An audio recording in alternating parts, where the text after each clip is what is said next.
I mean, most of that is just not true. We have 1,700 current DT managed programs. We're up 300% in the amount of cases we brought against nihilistic, violent extremists, including 764, wishing to harm our children. The FBI and the men and women are getting after that problem set more than ever because I've unleashed them to do so. And any insinuation that these tragic occurrences across the country are somehow singularly my fault or disgusting because that watershed goes down to the men and women at the FBI. It's back. The gentlelady from Georgia is recognized.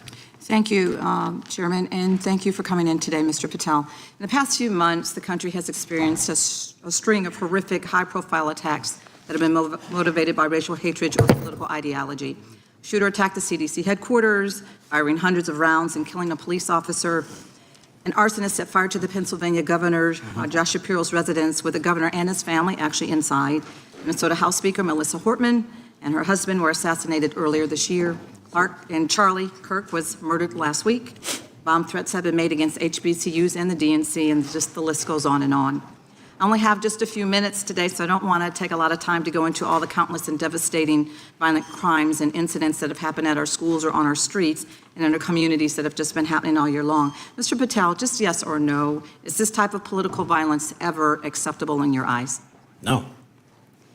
I'm glad that we agree that these heinous acts designed to instill fear and division in our nation are never, ever acceptable, yet each of these incidents has recently taken place under your watch. The FBI's website states that protecting the United States from terrorist acts is the FBI's #1 priority, including from domestic terrorists. Is this still your #1 priority? Domestic terrorism?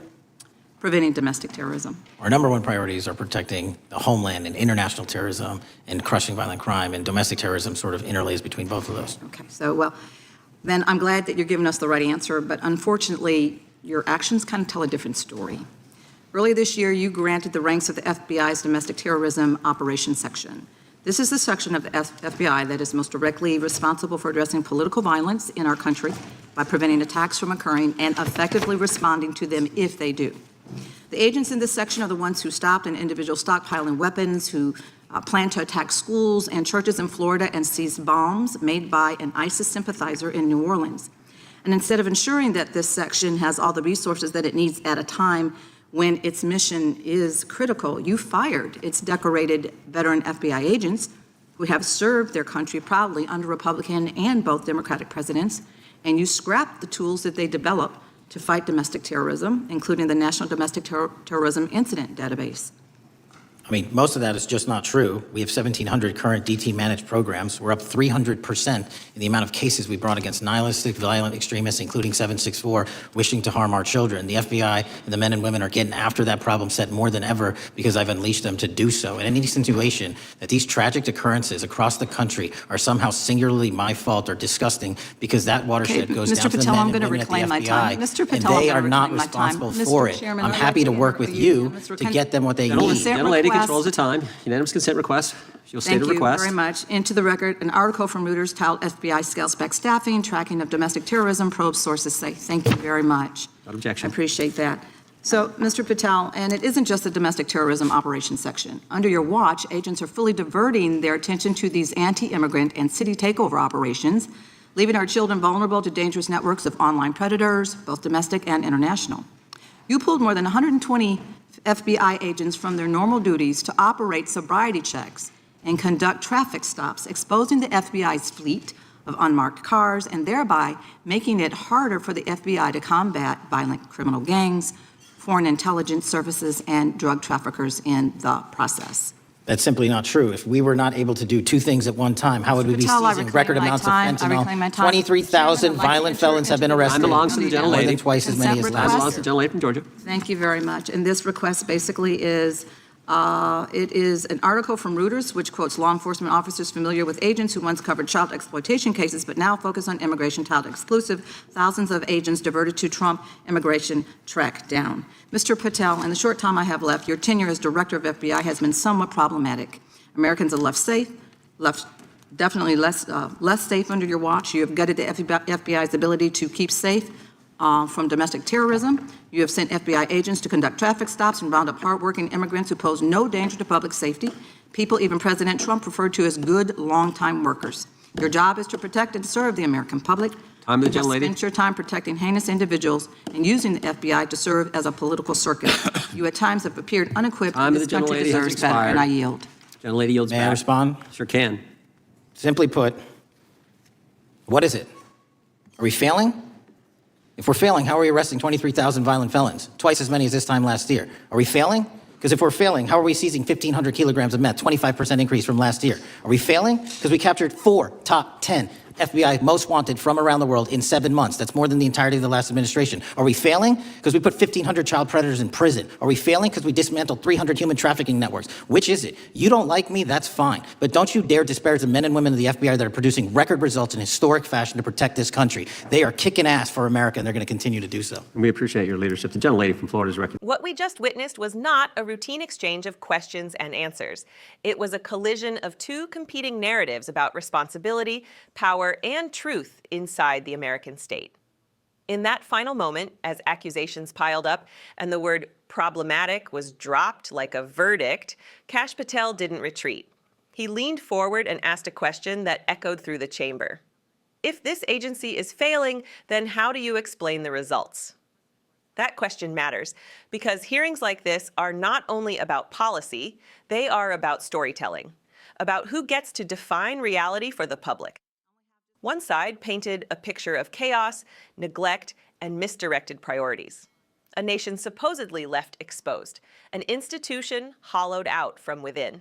The other side answered not with slogans, but with numbers, outcomes, and defiance, asserting that the men and women doing the work are delivering measurable results at a scale not seen before. This is the tension at the heart of modern governance. We live in an era where perception often outruns proof, where intent is assumed, and where blame is assigned before evidence is weighed. When Representative Lucy McBath laid a series of national tragedies at the feet of one director, she wasn't just questioning management decisions. She was making a moral claim that leadership equals culpability, regardless of complexity, regardless of scale, regardless of factors beyond any one person's control. Patel's response rejected that framework entirely. He didn't deny the pain or the fear gripping the country. Instead, he refused the premise that a single office holder can be held personally responsible for every act of violence, every failure of society, every fracture in the culture. He reframed the debate from emotion to accountability, from implication to data, from accusation to record. That shift is critical. Because a democracy cannot function if leadership is judged solely on atmosphere rather than outcomes.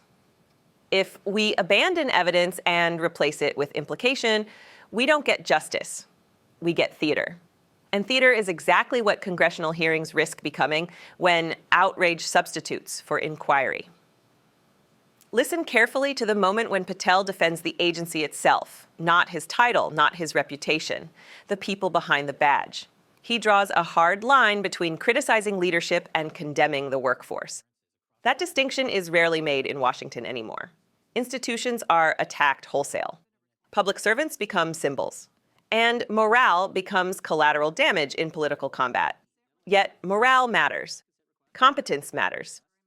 Results matter. A government that constantly undermines its own operators for the sake of partisan points weakens itself from the inside. The irony is sharp. In the name of safety, trust is eroded.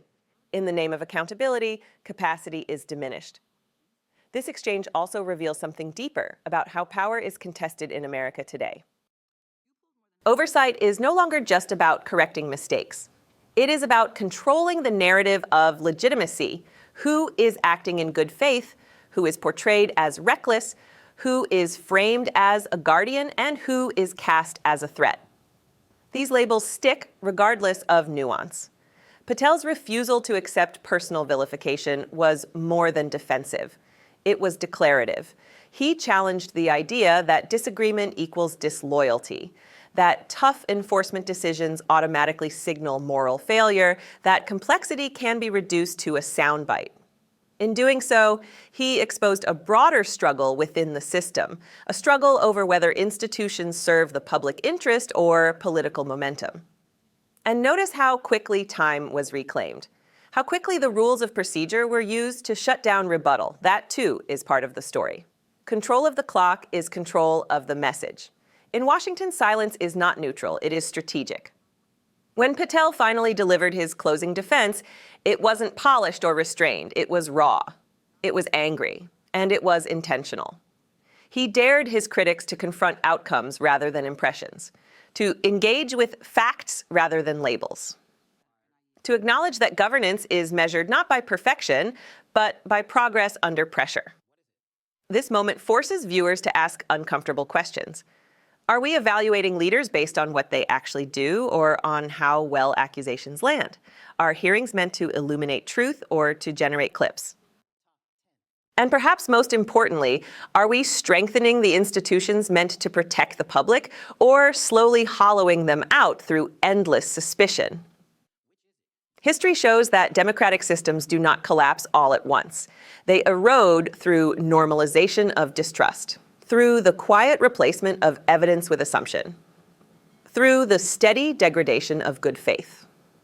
What happened in this room is not isolated. It is a snapshot of that erosion in real time.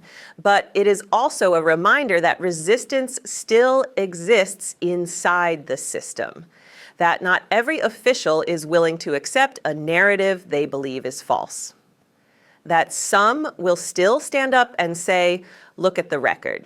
Judge us by what we deliver, not by what you claim. In the end, this hearing was not about one director. It was about how America chooses to measure leadership in an age of constant crisis, whether accountability will be rooted in truth or in theater, whether institutions will be corrected or consumed by politics. That choice belongs not just to Congress, but to the public watching at home. If you believe these moments deserve careful scrutiny, not spin, if you believe power should be challenged with facts, not slogans, support our work to expose the truth. And subscribe to Liberty Report USA.